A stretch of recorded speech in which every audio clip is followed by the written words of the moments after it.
नमस्कार फ्रेंड, कैसे हैं आप सभी दोस्तों का हमारे भोजपुरी देसी न्यूज़ चैनल में बहुत बहुत स्वागत। दोस्तों आज हम बताएंगे सुपर स्टार अंकुश राजा जी का तबीयत अचानक कैसे ख़राब हो गया।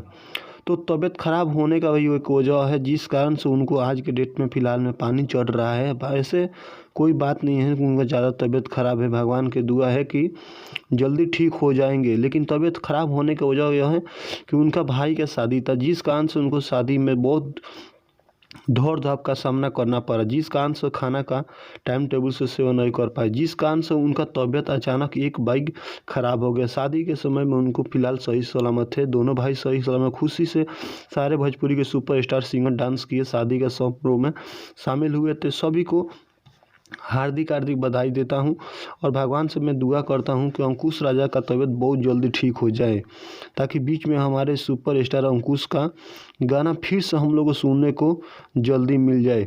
तो आप लोग से भी नम्र निवेदन है कि इस वीडियो को ज़्यादा से ज़्यादा शेयर कीजिए और भगवान से दुआ कीजिए कि अंकुश जी का तबीयत बहुत जल्दी ठीक हो जाए। आज भी पानी चढ़ रहा है और तबीयत ख़राब होने का वजह यही है कि उनका भाई का शादी था, जिस कारण से खाना वाना खाने के समय को कुछ बिगड़ाव हो गया, जिस कारण से उनका तबीयत अचानक सीरियस में पड़ गया है। तब तक के लिए जय हिंद, जय भारत, जय माता दी। भगवान से दुआ है कि हमारे अंकुश राजा का भाई बहुत जल्द ठीक हो जाए। जय माता दी।